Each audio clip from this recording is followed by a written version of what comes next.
우리 베레아 사랑하는 성도님들, 다시 일주일 만에 뵙습니다. 여러분 모두를 먼저 환영하고요. 주님의 사랑과 은혜가 이 시간 함께 해주시고 또한 성령께서 우리의 마음을 터치해 주시기를 기도합니다. 오늘은 제가 지난주에 이어서 해야 되지만 오늘은 시간이 조금 촉박할 것 같아서 제가 그 다음으로 옮기고요. 오늘은 중간에 다른 것을 좀 하도록 하겠습니다. 예, 하나의 그냥 편한 마음으로요. 예, 하나님의 말씀을 다시 한번 우리가 묵상하고 했으면 좋겠습니다. 예. 자, 먼저 이사야 40장에 있는 말씀을 보시겠습니다. 이사야 40장에 있는 말씀을 먼저 볼게요. 이사야 40장 7절에 있는 말씀 8절까지 보겠습니다. 제가 6절을 더 읽어야 되겠네. 말하는 자의 소리여 가로되 외치라. 대답하되 내가 무엇이라 외치리이까. 가로되 모든 육체는 풀이요 그 모든 아름다움은 들의 꽃 같으니 푸른 마르고 꽂힌 씨들은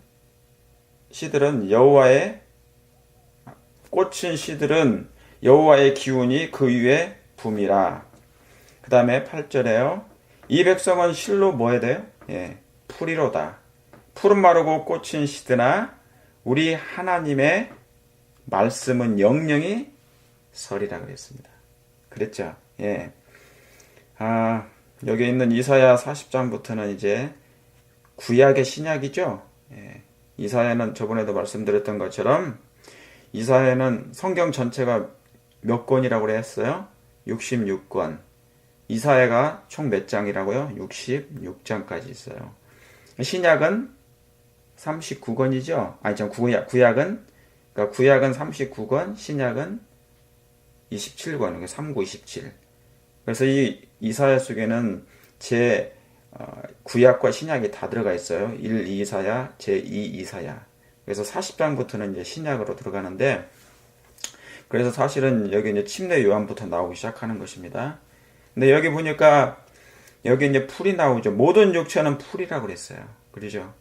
그러니까 풀은 어떻습니까? 시간이 지나면 말라버리죠? 예.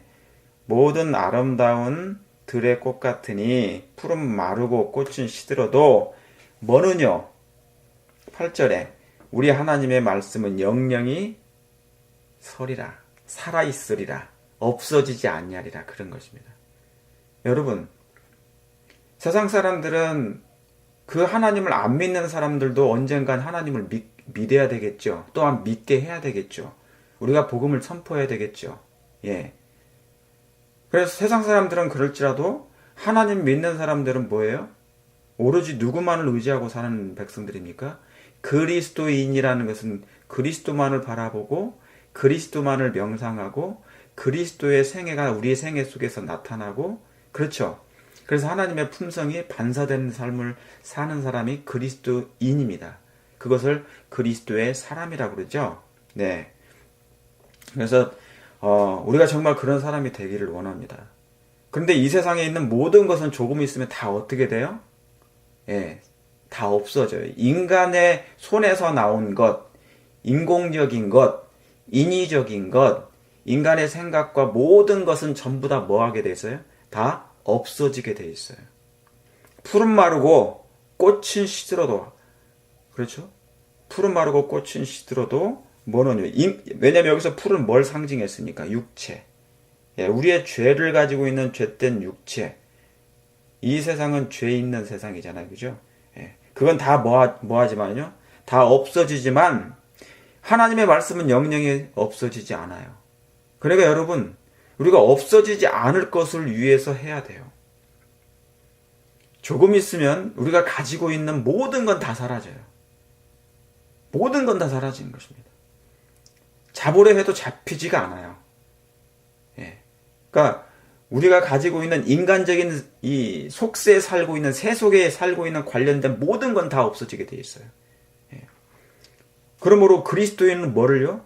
없어지지 아니할 것을 붙잡고 살아야 됩니다. 예. 근데 여기는 뭐는 안 없어진대요? 여호와의 말씀은 영영이 살아있을 것이라. 설이라. 근데 세상 사람들이 뭐냐면 하나님 백성들조차도 뭐를 몰라요? 예. 이런 말씀은 알긴 아는데 뭡니까? 실제적으로 영영이 없어지지 아니할 것은 잡질 않아요. 예. 근데 마지막 때가 갈수록 더욱 심할 것인가요? 더 심해지고 있죠. 예. 그래서 인본주의가 심해지고 있습니다. 지금. 신본주의보다 인본주의 신앙. 예. 그래서 이 인공지능이라는 것도 다 마찬가지예요. 이 세상에 있는 모든 것 인본주의. 인본주의는 영원하지 않는데 그 인본주의에 목을 매단단 말이죠. 하나님의 백성들은 그리스도인들은 신본주의를 살아가야 돼요. 예. 없어지지 아니할 것. 너희는 썩을 양식을 위하여 뭐하지 말라고 요한복음 6장에 예, 일하지 말고 썩을 양식을 위하여 일하지 말고 영생하도록 있는 양식을 위하여 일하라고 그랬잖아요. 근데 이 양식은 누가 주신대요? 없어지지 아니할 양식은 뭡니까? 하나님의 말씀이죠. 여호와의 말씀은 영영이 설이라. 근데 없어지지 아니할 걸, 영원할 것을 가지고 있어야 되는데 자꾸 썩어질 것을 사람들이 취하려고 할 때 결국은 뭡니까? 예, 공허해지는 것입니다. 땅이 공허로 빠지는 거예요. 예, 그래서 영원히 잃어버린 바를 되는 것입니다. 예수님을 말씀을 잃어버리면 그러니까 지금 우리가 은혜의 기간이라는 게 뭐예요? 뭐를 우리 안에 채우는 것입니까? 예, 없어지지 아니할 걸 채워야 되죠. 그것은 다 누구로부터 나온 건데 하나님께로부터 나온 거예요. 예수님께로부터 나온 거예요. 그죠? 성령께로부터 나온 말씀이죠. 예. 그러므로 이 말씀을 여러분의 마음에 없어지지 아니하도록 세포의 벽에 도배하시게 되길 바랍니다. 누굴 통해서? 성령을 통하여 by Holy Spirit. 하나님의 성령으로 말미암아. 그래서 여러분 이 세상에 다 없어질 건데 단 하나 남을 것이 딱 하나밖에 없다고 그랬죠? 뭐예요? 하나님의 말씀이에요. 그분의 품성이에요. 그분의 사랑이에요. 말씀 속에 예수가 있고 예수 속에 사랑이 있어요. 그렇죠? 예. 그래서 그 세 가지가 결국 사랑인데 예수님 안에 다 계시잖아요. 그죠? 그분을 우리 안에 나와 한 몸, 하나 된 주와 합하는 자는 한 영이니라 그 한 몸을 이루게 될 때 우리는 두려움이 없게 될 것입니다. 그래서 악한 날에 에베소서 6장에 있는 그 악한 날에도 서게 될 것이에요. 자, 앞으로 미래는 죄악이 성숙해집니다. 악이 굉장히 뭡니까? 예. 충분히 성숙할 때까지 하나님이 악을 막지 않으세요. 예. 그래서 선을 찾아볼 길이 없단 말이죠. 없단 말이에요. 그럴 때 뭡니까? 우리 안에 하나님으로 하나 되지 않으면 온전한 말씀으로 인침을 받지 아니하면 안 돼요. 그러면 뭡니까? 다 나중에 흔들려 나가게 될 것입니다. 제가 부탁드리고 싶은 것은 뭐냐면 하나님의 말씀을 그리고 그리스도의 생애는 꾸준히 해야 돼요. 처음에 말씀을 좋아했다가 시간이 흘러서 말씀을 떠날 수 있어요. 그렇죠? 어떤 백성들이 그런 줄 아십니까? 나사렛 백성들. 나사렛 거민들은 예수님과 30년 동안 한 동네에서 살았어요. 근데 예수님이 복음을 전하니까 첫 복음을 증거하기 시작했죠. 이사야 61장을. 안식일날 설교를 공생이 시작하자마자 그 동네에서 첫 번째 설교를 하신 거예요. 그런데 요셉의 아들이라는 그 말 때문에 자기들이 항상 보아왔던 그 예수가 누구예요? 목수의 아들밖에 안 되는 거예요. 근데 저 사람 입에서 무슨 은혜로운 말씀이 나오니까 뭡니까? 그 편견 때문에 예수님을 거절한 것입니다. 예. 자, 그러니까 뭡니까? 나사렛 백성들도 결국 예수님을 거절했죠. 예. 그들의 편견과 불신 때문에. 예수님이라는 출신 때문에 그런 것이에요. 오늘날 많은 교회에서 특별히 우리 재림교회도 뭡니까? 출신이 많이 있어요. 근데 그 출신 때문에 하나님의 진리를 받아들이지 않는 사람도 있고요. 자, 제가 다시 말씀을 드리면 우리가 여러분이 꾸준히 하나님의 말씀을 배우시되 꾸준히 말씀을 연구하시되 예수님 재림 전까지 하세요. 중간에 쉬지 마시고 뒤로 물러가지 마시고 꼭 그렇게 하시게 되길 바랍니다. 자, 이 영령이 하나님의 말씀을 뭡니까? 서야 되는데 마음에 지금 서야 되는데 자, 어떤 일이 생기는가 보세요. 누가복음 14장 잠깐 보겠습니다. 누가복음 14장. 자, 유대인들이 어떤 일을 했는지 보세요.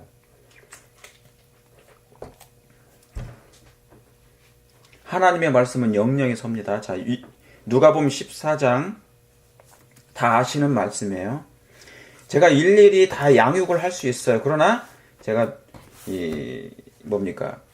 주회를 드릴 수 있지만 먼저 다 하지는 못하고요. 누가복음 14장 17절 원래 15절부터인데 다 읽을 수가 없어서요. 17절 잔치할 시간에 그 청하했던 자들에게 종을 보내어 가로되 오소서 모든 것이 뭐했다? 준비되었나이다 하매 그 다음에 뭡니까? 다 일치하게 뭐해서요? 사양하여.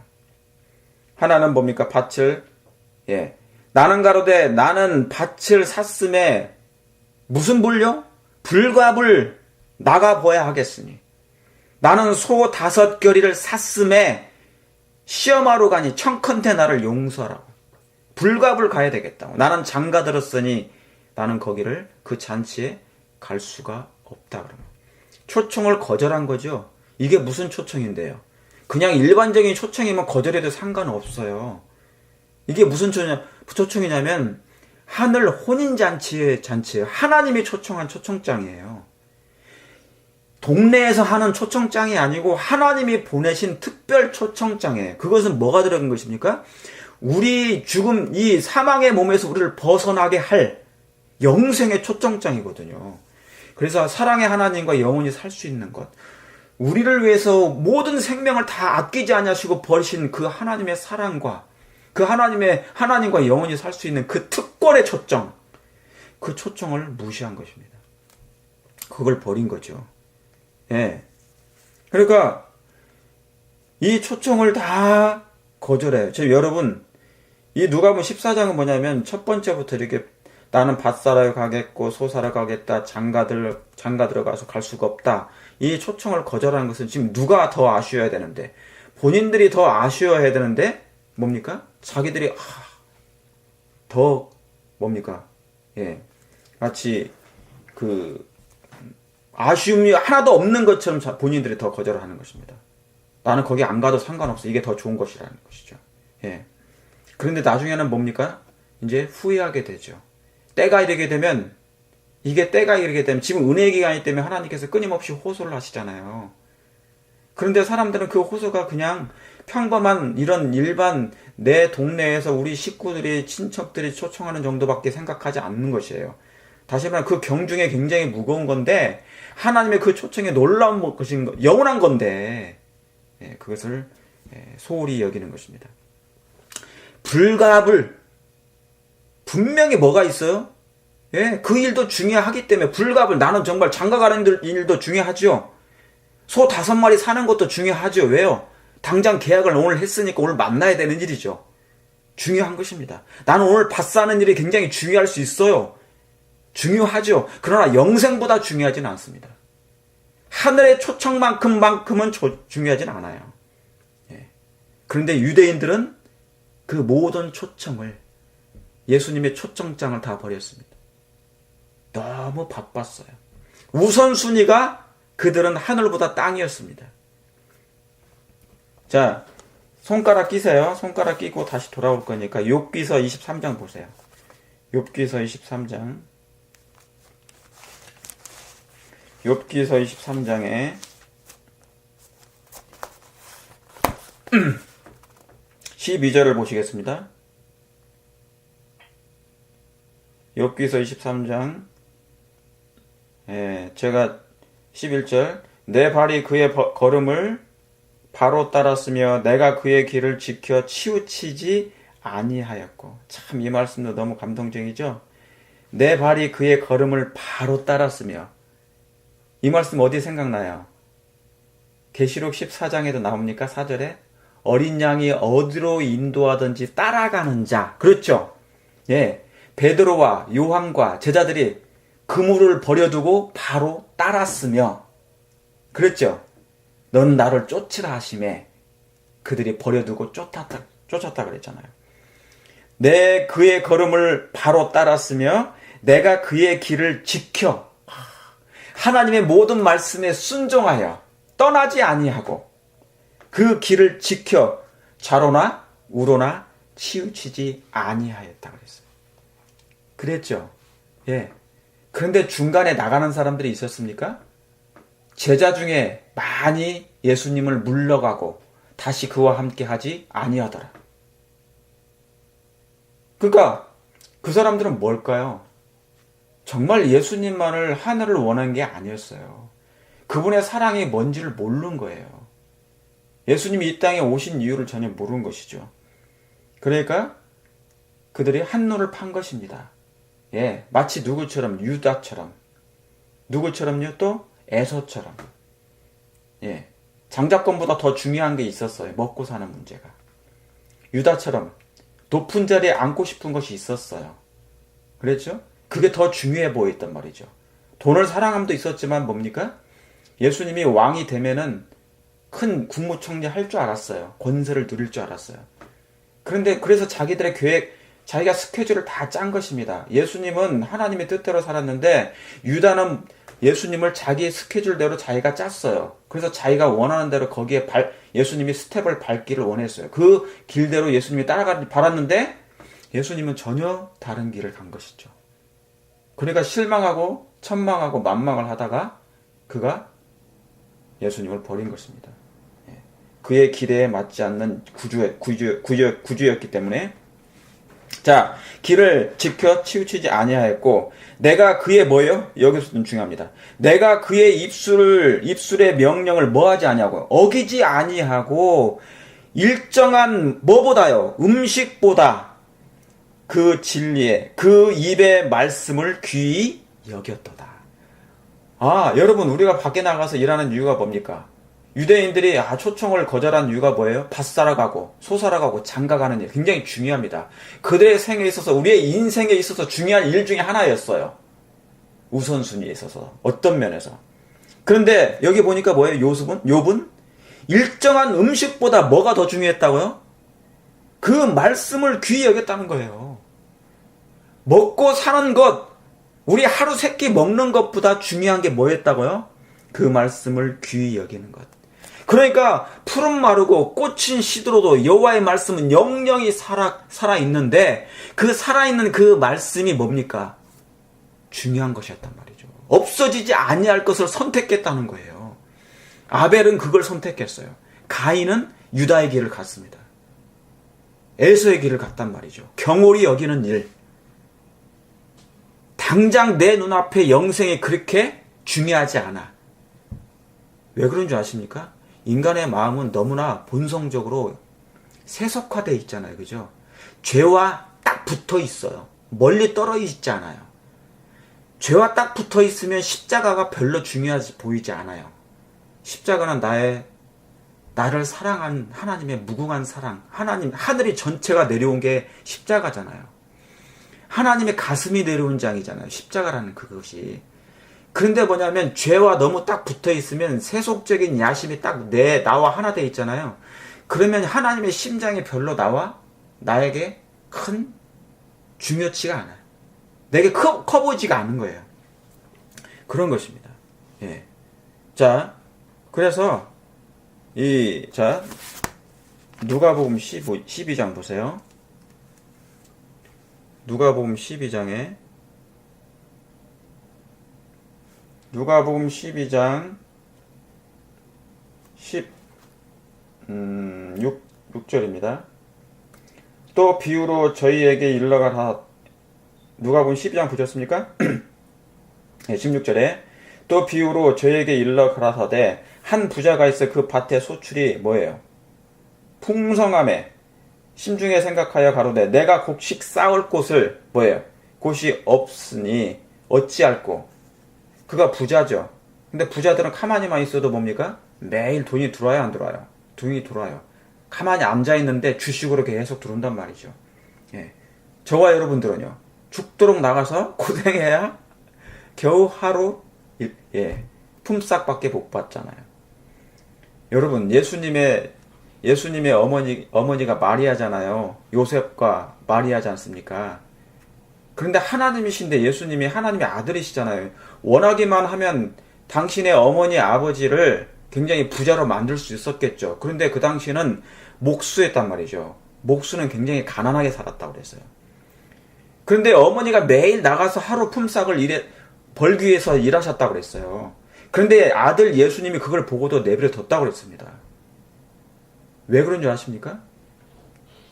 사람에게 있어서, 그러니까 당신의 이 예수님 자신이 하나님의 아들인데도 불구하고 능력이 있는데도 불구하고 어머니가 고생 일하면서 매일 벌어서 매일 먹고 매일 벌어서 매일 먹도록 하나님께서 계획하셨대요. 그 이상 허락하지 않으셨다는 거예요. 참 희한하죠? 예. 왜냐하면 하나님께서 그건 우리에게 유익이 되기 위해서 그렇게 하셨대요. 너무나 풍성하고 너무나 번영하잖아요. 그러면 사람이 하나님을 많이 잃어버린대요. 그리고 딴 생각을 할 생각이 많다는 것이죠. 그래서 어머니인 마리아조차도 뭡니까? 매일 벌어서 매일 먹도록 살도록 계획하셨다는 것입니다. 그런데 이 부자가 지금도 부자인데 현재도 부자인데 더 큰 부자가 되기 위해서 뭐를 쌓기 위해서? 그 곡식을 쌓기 위해서 더 크게 진다는 것입니다. 풀은 마르고 꽃은 시들어도 뭐는요? 하나님의 말씀은 영영이 살아있는 그 말씀을 내 곳간에 쌓아야 되는데 썩어질 양식을 쌓기 위해서는 모든 걸 다 바치는데 영생할 말씀은 쌓을 곳간이 없는 거예요. 마음에. 그러면 어떻게 됩니까?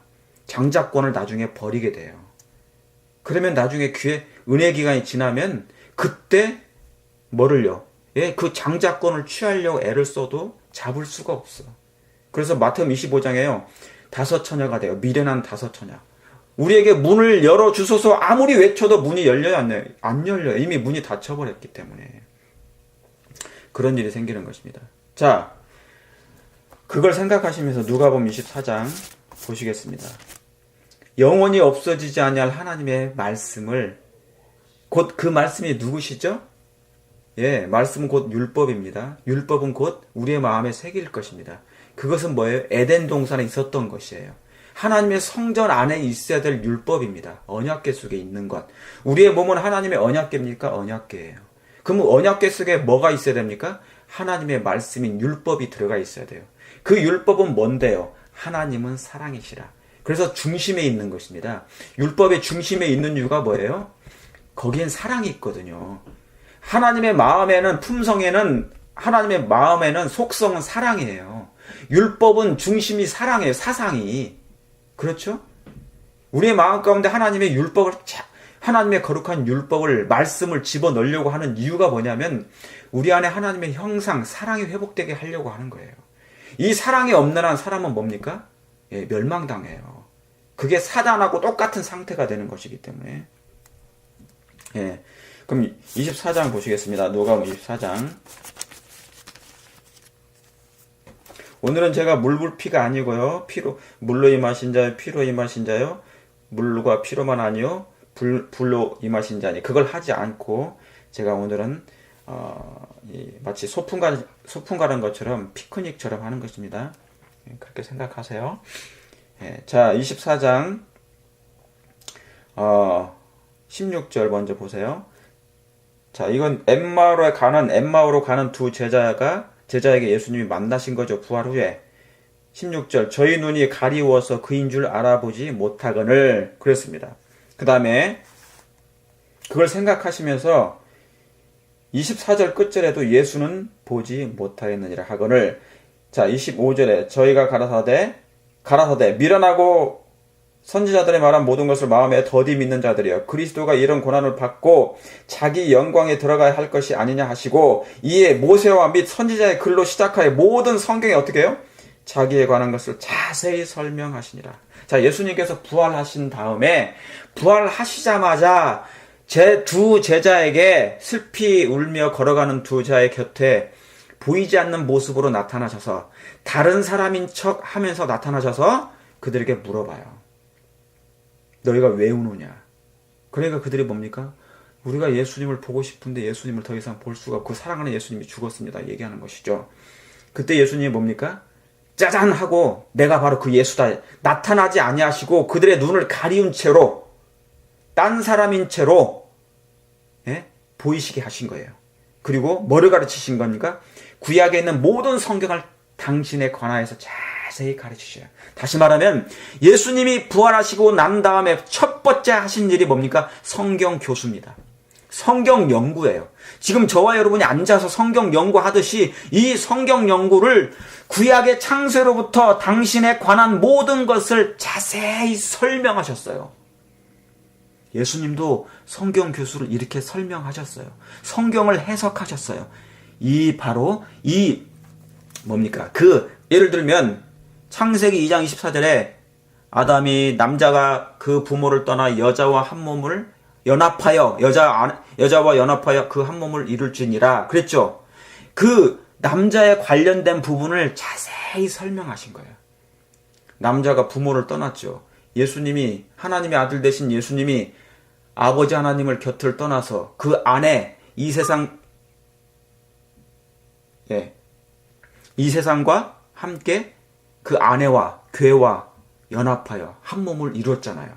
그래서 주와 합하는 자는 한 영이니라. 그래서 아담은 오실자의 표상. 그래서 그 창세기 때부터 있는 당신에 관한 모든 것을 다 뭐 했다고요? 자세히 설명하셨어요. 제가 지난주에 드린 말씀이 있죠. 피로 임하신 자. 그러면서 뭡니까? 하나님께서 아담을 6째 날에 만드셨잖아요. 그죠? 아담을 6째 날에 만드시고 아담과 여자를 바로 만들지 않았어요. 나중에 만들었어요. 아담을 먼저 만든 다음에 나중에 또 아담을 잠들게 해요. 하나님이 그렇게 하실 필요가 없는데 한꺼번에 아담과 하와를 만드시면 되는데 그렇게 하지 않으세요. 아담을 잠들게 해요. 이 말씀은 뭐냐면 아담을 뭡니까? 영적으로 죽게 합니다. 그래서 아담의 옆구리에서 뭡니까? 찢어지게 해요. 그러니까 아담이 죽는 거죠. 한번 죽어서 아담의 옆구리에서 물과 피가 나온 다음에 거기서 하와를 여자를 꺼내는 것이죠. 그래서 이는 내 살 중에 살이요 내 뼈 중에 뼈라. 알고 봤더니 예수님이 그 아담이 누굴 표상한 거예요? 예수님을 표상한 거예요. 예수님의 옆구리에서 흘러나온 그 물과 피가 바로 누가 된 것입니까? 이 인류 교회가 된 거잖아요. 그 말씀을 모세 오경이지 않습니까? 창세기가 선지자들이 여기 뭐라고 해요? 모세 및 모든 선지자의 글로 시작하여 모든 성경에 쓴 바 자기에 관한 것을 자세히 설명하시나. 제가 지금 자세히 설명드리죠. 예수님도 그렇게 하셨단 말이에요. 6째 날에 해질녘에 옆구리에서 찢어지고 거기서 갈비뼈 하나가 나왔는데 그 갈비뼈가 여자가 되었더라. 그래서 이 여자가 선악과를 먹은 다음에 뭐예요? 이 아담은 너무너무 사랑하는 아내였기 때문에 버리지 않냐고 그 영생을 포기해버리고 그 여자와 아내와 하나가 돼버려요. 같이 죽어요. 마치 예수님이 십자가에서 내려오셔서 십자가에서 인류를 위하여 함께 죽으시는 장면이잖아요. 그게. 그 사랑을 보고 그것을 깨닫게 했단 말이죠. 이 엠마라에 가는 두 제자에게. 이해하시겠죠? 예, 그러면서 28절에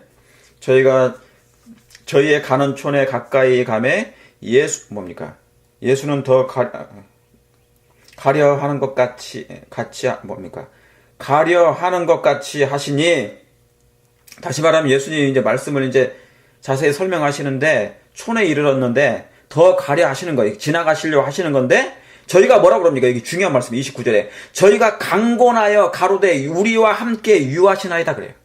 저와 함께 예수님 더 가지 마시고 강권해서 주여 저희 집에 저희 동네 오셔서 저에게 지금 그 말씀을 좀 가르쳐 주십시오. 그 얘기 했단 말이죠. 저희가 강권하여 우리와 함께 유하시이다. 때가 저물어 가니 이미 저물어 날이 이미 기울어 가니 하니 이에 저희와 함께 유하러 들어가시니라. 여러분, 오늘날 하나님의 말씀을 이렇게 붙드는 사람이 있을까요? 얼마나 있을까요? 강권해서 예수님을 모셔오는 일. 너무너무 바쁜데 세상 일이 바쁘잖아요. 그죠? 어차피 푸른 마르고 꽃은 시들 인간적인 모든 것, 세속적인 것은 다 없어질 것인데 그것 때문에 유대인들은 뭡니까? 예수님의 초청을 거절했잖아요. 이미 부자인데도 여러분 우리도 부자예요. 왜요? 우리는 가난하지만 부요하신 자로서 가난하게 되심은 예수님이 가난하게 되셨죠. 왜요? 이유가 뭡니까? 우리를 부요하게 해주시려고. 여러분, 영원한 생명을 사는데 이미 부자가 아닙니까? 하늘 시민권을 가진 백성이면 이미 부자가 아닌가요? 죽을 이유도 없고 필요도 없어요. 이제 죽지 않아요. 우리는 죽음이 뭔지를 몰라요. 하나님과 함께 있으니까, 영원히 살 거니까. 그러므로 우리는 이미 부자입니까? 부자이죠. 우리는 부유하신 자입니까? 부유한 자입니다. 예수님 안에서 부유한 자인데 뭐를 더 얻으려고 할 것이 있냐는 얘기죠. 그런데 오늘날 많은 사람들은 더 다른 것을 얻고자 그렇게 한단 말이죠. 이 초청을 거절한단 말이에요. 이 제자들은 강권하여 예수님을 자기 집에 들여가지고 주님 우리와 함께 좀 밤을 새서 말씀을 가르쳐 달라고 얘기한 것입니다. 근데 요즘은 말씀을 붙잡지 않아요. 말씀을 많이 떠나요. 내가 밭사러 가고 멋사러 가고 무슨 여러 가지 이유가 많아요. 혼자 말씀 연구하겠다고 할 수도 있고. 그런데 뭡니까? 하나님의 말씀을 같이 연구하라고 그랬습니까? 같이 연구하라고 그랬어요. 같이 기도하라고 그랬습니까? 같이 기도하라고 했어요. 전혀 같이 기도에 힘쓰니라. 모이기를 패하지 말고 하나님의 말씀의 떡을 같이 떼라. 예. 그런데 뭡니까? 마지막 때는 마태복음 24장 거기에다 써놓으세요. 돌 위에 다 남지 아니하고. 마태복음 24장 2절의 말씀이죠. 다 흩어진대요. 이게 무슨 말씀이겠어요? 예, 여러분 이 말씀을 꼭 비교해 보세요. 거기 옆에다가요. 요한복음 6장 써놓으세요. 6장 한번 살짝 손가락 끼시고 보세요. 67절 한번 보세요. 66절 뭐라고 써있는지. 66절에 제자 중에 많이 물러가고 다시 그와 함께 다니지 아니하더라. 근데 이 제자들은 어떻게 했다고요? 저희는 강권하여 가로되 우리와 함께 우리 집에 거하셔서 우리에게 말씀을 가르쳐 주옵소서. 그 얘기예요. 얼마나 차이가 납니까? 강권해서 예수님 떠나려 하는데 지나가란 척 하는데 예수님을 강권해서. 여러분 하나님의 말씀을 붙잡게 되기를 바랍니다. 강권해서 붙잡으세요. 지금 때가 붙잡을 때예요. 하나님의 말씀을 놓을 때가 아니고 붙잡을 때란 말이죠. 이 말씀은 곧 누구신데요? 예수님이잖아요. 이 말씀이 곧 예수님이에요. 여러분 제가 한 말씀 드릴게요. 예수님이 유대 땅에 3년 반 계셨잖아요. 3년 동안 그 3년이란 짧은 기간이 이 세상이 구속주의 임재를 견딜 수 있는 전 기간이었어요. 유일한 기간. 하나님의 임재가요. 하나님의 임재를 견딜 수 있는 유일한 기간이 딱 몇 년이라고요? 3년이었다고요. 지금 우리에게도 하나님께서 임재하십니까? 이 말씀으로. 우리가 말씀을 보고도 살잖아요. 하나님의 임재를 견딜 수 있는 그 유일한 시간. 나중에 영광의 왕으로 오시면은 우리가 준비되지 못하면 뭡니까? 다 멸망당해요. 그분의 임재를 견디지 못해요. 그런데 지금은 견디잖아요. 성경을 펼 때마다 하나님이 함께 계시는데 그걸 견디잖아요. 구속주의 임재를 견딜 수 있는 그 전 기간이 유대인들에게는 3년이 있었는데 하나님을 그들이 원하기만 하면 예수님을 만질 수 있고 예수님을 말씀을 들을 수. 목사님이 아마 끊어지신 것 같아요. 네? 끊어졌다고요?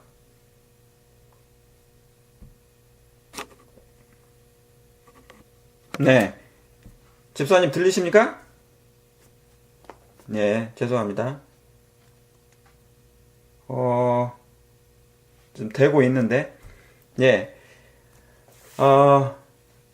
아무튼 그렇게 생각하시고, 예, 다시 보겠습니다. 누가복음 24장 더 볼게요. 31절에 저희 눈이 밝아 그인 줄 알아보더니 예수는 뭡니까? 저희에게 보이지 아니하니라 그랬죠. 예. 그래서 뭐냐면 여기 있는 말씀 여러분이 다 아시죠?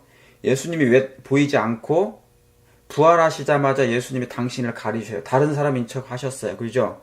그리고 성경을 다 가르치실 때까지 성경을 통하여 예수님을 증거하셨잖아요.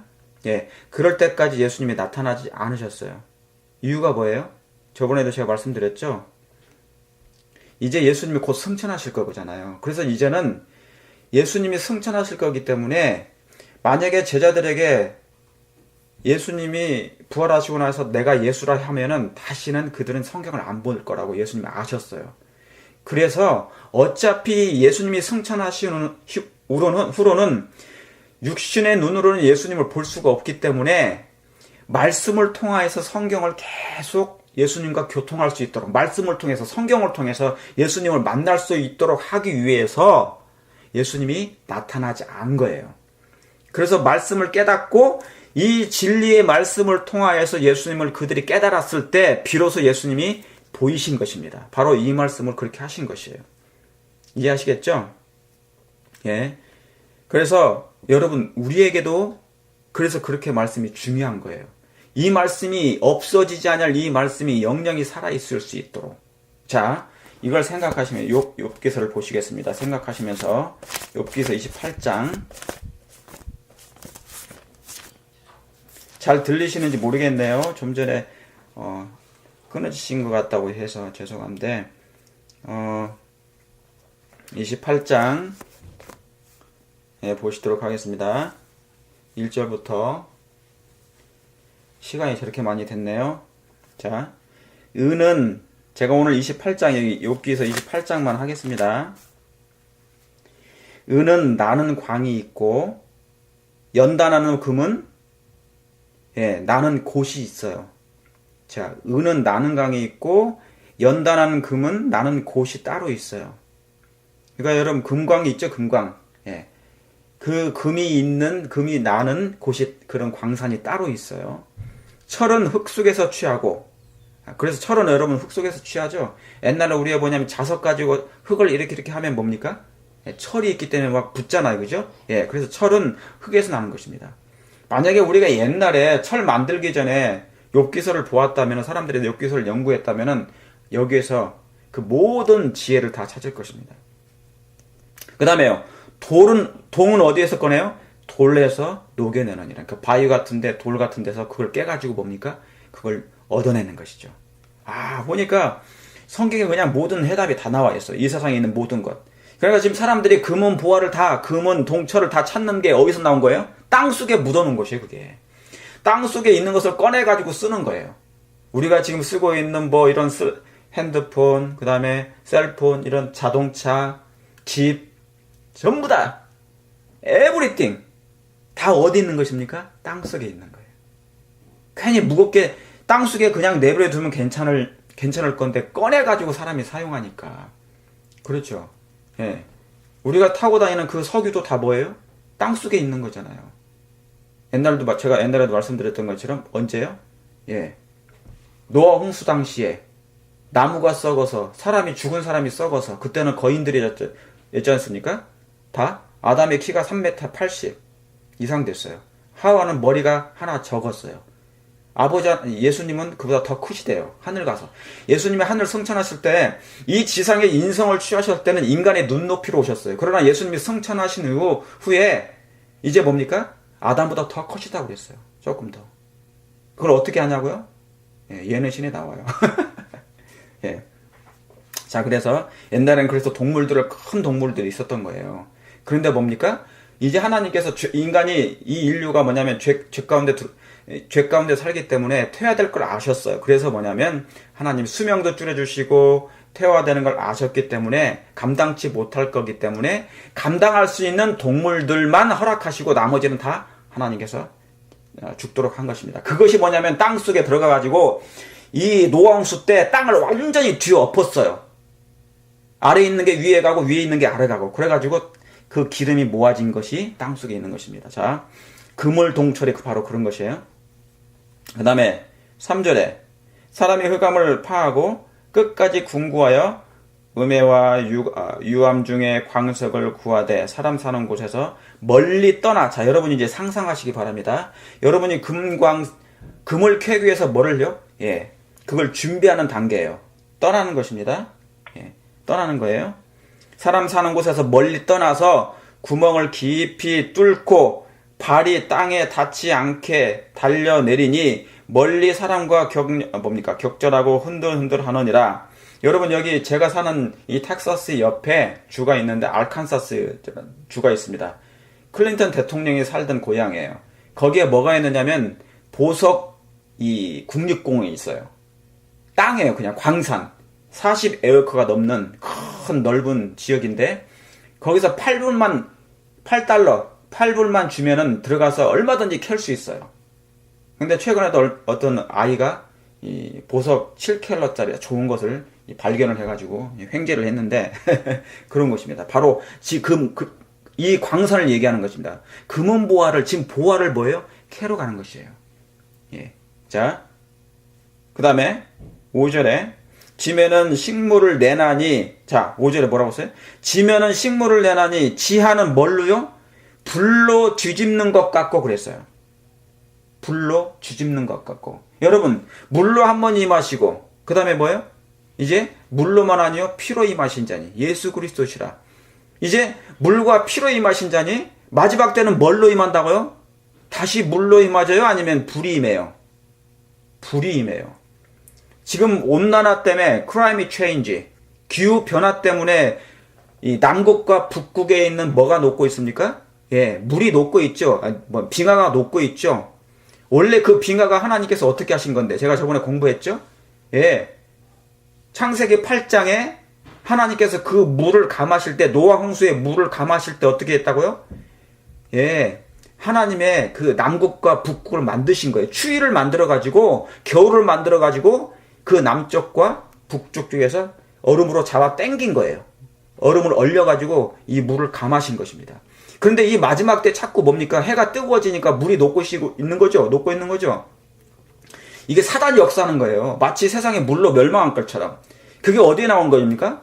예, 베드로후서 3장에 나오거든요. 그런데 전혀 물로 세상은 다시 멸망하지 않습니다. 왜요? 하나님의 말씀이 나오니까. 말씀대로 될 거죠. 물로 한 번 임하시고 피로 임하시고 그 다음에 뭐예요? 불로 임하실 거거든요. 그래서 불로. 그런데 뭡니까? 자, 먼저 하나 보세요. 계시록 보세요. 계시록. 여러분 다 아시죠?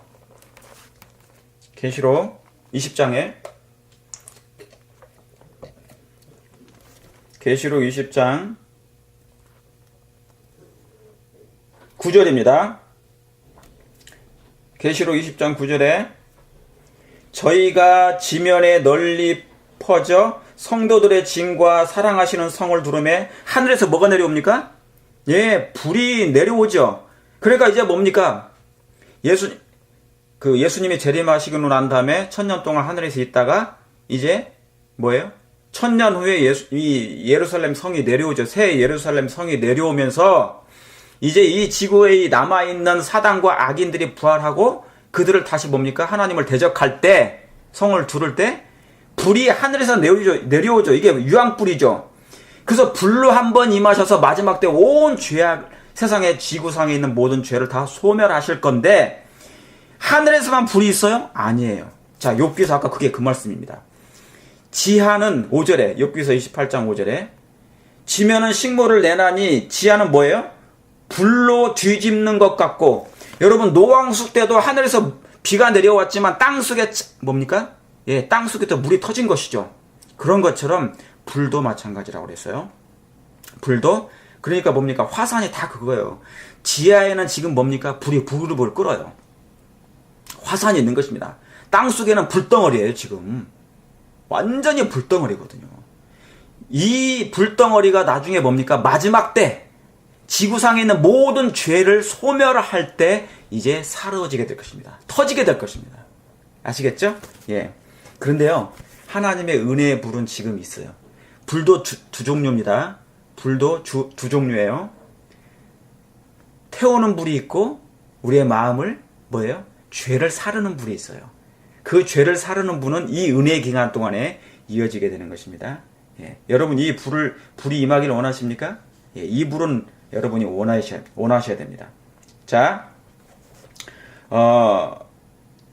그래서 이 지하는 바로 그 불입니다. 욥기서 28장, 그다음에 6절 보시겠습니다. 그 돌 가운데에는 남보석이 있고 그 사금도 있으며 그 다음에 뭐예요? 그 길은 솔개도 알지 못하고 매 눈도 보지 못하며 그 위험스러운 짐승도 밟지 못하였고 사나운 사자도 그리로 지나가지 못하였느니라 그랬어요. 그랬죠? 예. 여기 보니까 지금 뭐냐면 은이 나는 곳이 있고 금이 나는 곳이 있고 철이 나는 곳이 있고 동이 나는 곳이 있어요. 다. 그것을 뭡니까? 그 곳이 있단 말이에요. 그걸 찾아 나서기 위해서 뭡니까? 사람들이 이제 하이바를 쓰고 몸몸에 모든 무장을 하고 간단 말이죠. 땅을 파고. 그래서 금을 캔단 말이에요. 근데 돌 가운데 남보석이 있단 말이죠. 그리고 그 길은 뭐도 알지 못해요? 예, 그 길은 솔개도 알지 못하고 매 눈도 보지 못하고 위험스러운 짐승도 밟지 못하고 사나운 사자도 그리로 지나가지 못하는 것이에요. 왜 그럴까요? 이 길은 솔개가 알 수가 없어요. 솔개가 어떤 솔개일까요? 자, 한번 보시겠습니다. 이 솔개를 보는 것이 아니라, 자, 이사야 35장을 먼저 시편 84장을 먼저 볼게요. 시편 84편. 죄송합니다. 시편 84편, 비염 때문에 자꾸 제가 이렇게 말이 그러네요. 시편 84편 5절입니다. 먼저 이걸 볼게요. 양쪽에 써놓으시면 돼요. 주께 힘을 얻고 그 마음에 뭐가 있는 거예요? 시온에 대로가 있는 자는 복이 있나니 그랬어요. 그랬죠? 네. 주께 힘을 얻고 그 마음에 시온에 대로가 있는 자는 복이 있나니 복이 있도다. 저희는 눈물 골짜기로 통행할 때 그곳으로 많은 샘의 곳이 되게 하며 이른비도 은택을 힘입나이다. 근데 여기에 1절이 너무너무 은혜스러워요. 사실은 만군의 여호와여 주의 장막이 어찌 그리 사랑스러운지요. 만군의 여호와여 주의 장막이 어찌 그리 사랑스러운지요. 내 영혼이 여호와의 궁정을 뭐 한다고요? 사모하며 쇠약하며. 여러분 여호와의 궁전의 장막을 사모하십니까? 여러분의 믿음의 눈을 바라보고 그 예수가 바로 그 우리를 사랑해 주신 그분이 누구세요? 그 장막이 뭡니까? 주의 장막이 뭐예요? 예수님 아니세요? 그 장막이 어찌 그리 사랑스러운지요. 우리의 죄인들의 유일한 사랑의 대상이 뭐예요? 우리의 유일한 사랑에 바라보는 유일한 대상이 누굽니까? 예수님밖에 없어요. 만군의 여호와여 주의 장막이 어찌 그리 사랑스러운지요. 내 영혼이 주의 궁정을 뭡니까? 사모하여 너무 그걸 사모하고 그리워하고 앙모하다 보니까 내 몸이 뭡니까? 쇠약할 정도로. 예. 이 정도로 우리가 예수님을 사모해야 될 것입니다. 그분을 사모하는 일이 우리의 평생에 할 일이에요. 성화란 평생이죠. 평생 동안 이루어지는 게 성화죠. 품성이 변하는 게. 그럼 뭐를 사모해야만이 가능하겠습니까? 오로지 우리의 온 오관이 누구를요? 예수님을 바라볼 때만. 그 궁정의 아름다운 그 예수님을 바라볼 때만. 나를 위해서 죽으신 그 예수님이 지금도 중보하시는 그 예수님을 사랑스러운 예수님의 눈빛을 바라볼 때만 우리의 품성이 변하게 될 것입니다. 그래서 뭡니까? 5절에 주께 그런 사람들은 주님께 힘을 얻어요. 주께 힘을 얻고 그 마음에 뭐예요?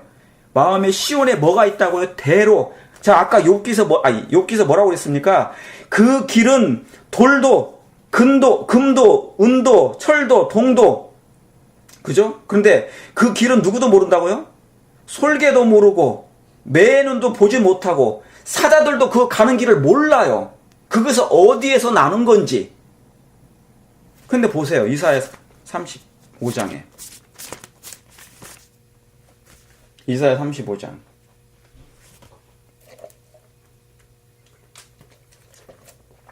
좀 전에 우리가 시편 84편에 주께 힘을 얻고 마음에 뭐가 있는 사람이 알아요? 마음에 대로가 있는 사람. 그 마음에 시온의 대로가 있는 사람. 그 대로가 뭐예요? 그 대로가 이사야 35장의 8절입니다.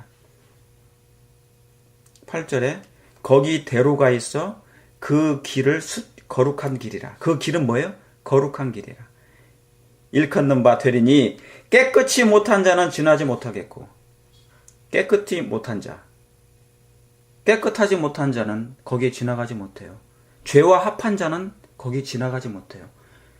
예수님을 알지 못하는 자는 지나가지 못해요. 의에 대한 경험을 하지 못한 사람은 지나가지 못해요. 그러죠?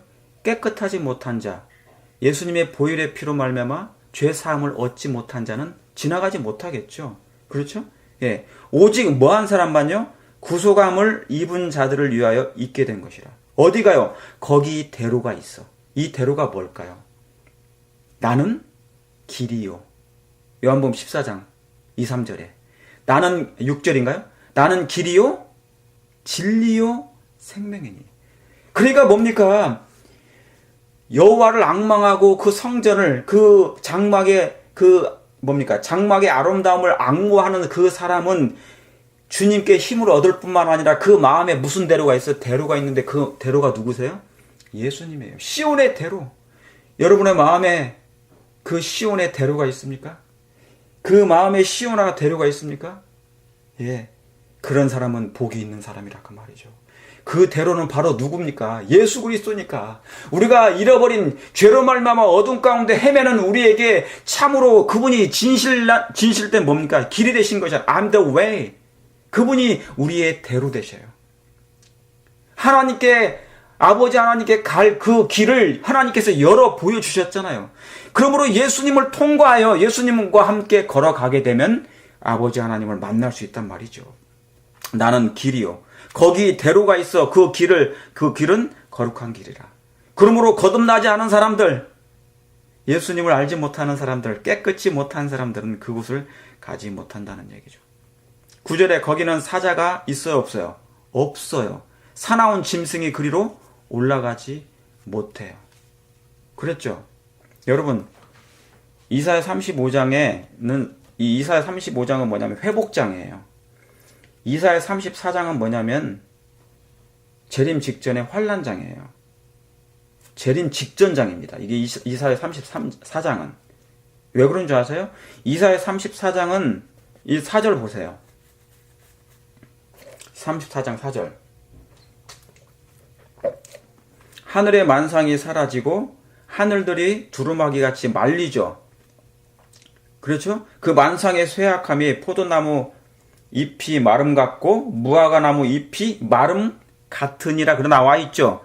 여러분 마태복음 21장에 보면은 예수님이 시장하에서 열매를 따먹으러 왔죠. 근데 무화과나무에 뭐가 없었어요? 예, 무화과나무에 열매가 없었어요. 그래서 뭡니까? 즉시 예수님께서 말을 하였더니 다음날 말라버렸죠. 그건 뭘 상징합니까? 열매 맺지 못한 백성들은, 영혼들은 뭡니까? 멸망한다는 걸 상징했거든요. 지금 여기가 무슨 장이 4절에 이 말씀이 그 말씀이에요.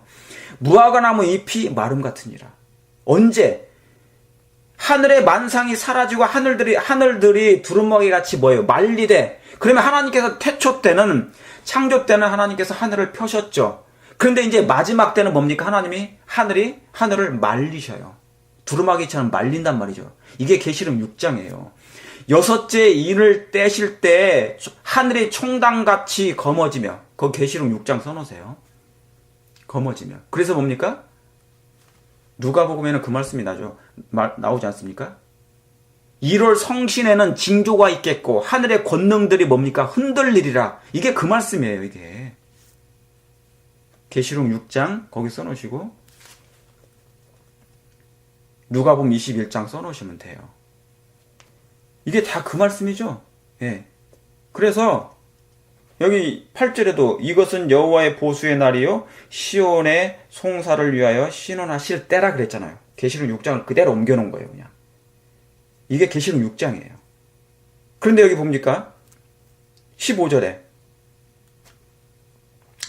뭐라고 나와 있어요? 뭐 됩니까? 15절에 부엉이가 거기 깃들 것이며 알을 낳아 까서 그 그늘에 모으며 뭐들도요 솔개들도 그 짝과 함께 거기 모이리라 그런 것이에요. 모이기리라. 잠깐만요. 여기 12절을 보시겠습니다. 13절 죄송합니다. 13절. 이걸 다 뭐 할 수는 없지만 한번 볼게요. 그 궁궐에는 가시나무가 나며 가시나무가 뭔지 알죠? 악인을 상징해요. 그리고 그 견고한 성에는 엉겅퀴가 어디에 있던 것입니까? 예, 죄로 말미암아 죄가 들어오자마자 생긴 것이죠. 에덴 동산의 가시와 엉겅퀴. 새품이 자라서 사랑의 굴과 실랑의 굴과 뭐가 있어요? 타조의 처소가 될 것이라고 했어요. 뭐가요? 멸망의 땅에는 멸망받을 사람들은 마지막 재림 직전에 뭡니까? 구원받지 못한 사람들의 상태를 상징하는 거예요. 여기가. 왜요? 왜 타조의 처소가 돼요? 타조는 뭡니까? 알을 낳으면 어떻게 돼요? 타조가 어떤 줄 아십니까? 죄송합니다. 손가락 끼세요. 손가락 끼시고 욥기 하나 보고 한번 보죠. 타조가 어떤 타조인지. 타조 한번 볼게요. 타조를 우리가 한번 욥기서 39장 보세요. 손가락 끼시고 타조가 어떤 동물인지. 욥기서 39장은 동물농장장입니다. 동물농장에 대해서 자세히 나온 거예요. 근데 욥기 39장 13절에 타조가 나오는데 타조는 즐거이 그 날개를 친다마는 그 깃과 털이 뭐예요? 인자를 베풀어요? 안 베풀어요? 안 베풀어요. 그러니까 사랑이 없어요. 그것이 알을 땅에 버려두고 모래에서 더워지게 하고 뭐를 버려둔다고요? 알을 버려둬요. 알을 버려둬요. 제사장이 목자가 양을 버리면 어떻게 돼요? 그 목자들은 뭡니까? 예, 그 목자는 싹군이에요. 다시 말해 거짓 목자예요. 마지막 때 제대로 된 기별을 안 전해주고 참된 양식을 안 주면 거짓 목자예요. 예수님의 재림하실 때가 가까운데 마지막 백성들에게 뭡니까? 예, 양식을 빨리 먹여야 돼요. 환란을 피할 수 있도록 예수님의 사랑과 품성에 대해서 기별을 증거해야 됩니다. 그런데 그걸 전해주지 않냐고 뭡니까? 평안하다 안전하다 할 때 그 사람은 뭡니까? 예, 그 사람은 뭐냐면 거짓 목자예요. 마치 뭡니까? 그 알을 땅에 버려두고 가는 거와 똑같다 그 말이에요. 양떼를 버려두고 가는. 그러니까 목자 없는 이런 양떼들이 너무너무 많은 거예요, 이 세상에. 그것이 알을 땅에 버려두고 모태에서 더워지게 하고 모래에서 더워지게 하고 뭡니까? 발에 끼어질 것이나 들짐승에게 뭐예요? 들짐승 중에 가장 교활한 게 뭡니까? 뱀이죠. 창세기 3장 1절에. 들짐승에게 밟힐 것을 생각지 아니하고 그 새끼에게 뭐함이요? 무정함이. 사랑이 있어도 부족할 판국의 마지막 때는. 그런데 뭐 한다고? 정이 없어. 애정이 없어요. 무정해요. 그게 이스라엘 백성의 상태였다고 그랬어요. 무정한 백성들. 지금 이 타조를 누굴 상징한 거냐면요. 옛날 유대인들을 상징했습니다. 이스라엘 백성을 상징했어요. 그 제사장들과 랍비들과 바리새인들과 지도자들을, 영적인 지도자들. 뭐가 없어요? 정이 없는 것이에요. 그러니까 뭡니까? 자기만 먹고 백성들은 양떼들은 먹이지 않았던 상태. 무정함이 제 새끼가 아닌 것처럼 한다잖아요. 그 구루한 것이 헛되게 될지라도 괴념치 아니하더라. 알을 버려두고. 그런데 이 마지막 때 그런 일들이 다시 재현된다는 것입니다. 반복된다는 것이죠. 다시 이사야 34장. 제가 이것만 하고요. 끝내야 될 것 같아요. 왜냐하면 다 못할 것 같아요. 자, 그게 바로 지금 이사야 34장 13절에 있는 말씀이에요. 타조의 처소가 된다는 것은 뭡니까? 예, 그런 마음 가운데 시온의 대로가 없는 하나님의 사랑과 하나님의 품성과 영혼이 된 사랑이 없는 사람들, 악인들을 상징해요. 하나님을 떠난 사람들을. 이게 바로 뭐냐면 이사야 34장의 마지막 하나님의 진노가 내리는 재림 직전의 상태를 그대로 기록한 것입니다. 이게 뭐냐면 마태복음 24장이에요. 똑같이. 그러면 35장은 뭡니까? 하나님의 장이에요. 회복장. 계시록 21장이에요. 계시록 21장. 뭐가요? 35장은. 그래서 뭡니까? 2절에 보세요. 35장 2절에. 무성하게 피어 기쁜 노래로 즐거워하며 레바논의 영광과 갈멜과 사론의 아름다움을 얻을 것이나 그것들이 여호와의 영광 나오죠. 여호와의 영광 곧 하나님의 아름다움을 뭐예요? 보리로다. 그러니까 뭡니까? 예수님 재림 직전에 계시록 21장에 새 예루살렘이 내려오죠. 그래서 온 땅이 그의 영광으로 환해집니까? 계시록 18장에도 예, 마지막 때 하나님의 하나님의 영광을 아름다움을 보게 될 거라 그 말이죠. 회복된다는 것입니다. 우리의 마음에, 여러분의 마음에 하나님의 사랑이 회복되는 걸 얘기하는 것이에요. 그러므로 8절에 거기 뭐가 있다고요? 대로가 있다고. 시온의 대로가 있다고. 예수님 때문에 아버지께로 가는 길이 열렸단 말이에요. 나는 길이요. 우리가 예수님을 어쩌면 밟고 지나가는 거예요. 그리고 그 십자가를 밟고 지나갈 때 그 피가 우리의 발에 묻게 될 때 뭡니까? 용서가 되는 것이죠. 그래서 아버지께로 가는 길이 열리는 것입니다. 거기 대로가 있어 그 길은 거룩한 길이라 그런 것이죠. 아시겠죠? 여러분, 이 길을 통하여 구속함을 얻는 백성들이 꼭 되길 간절히 바랍니다.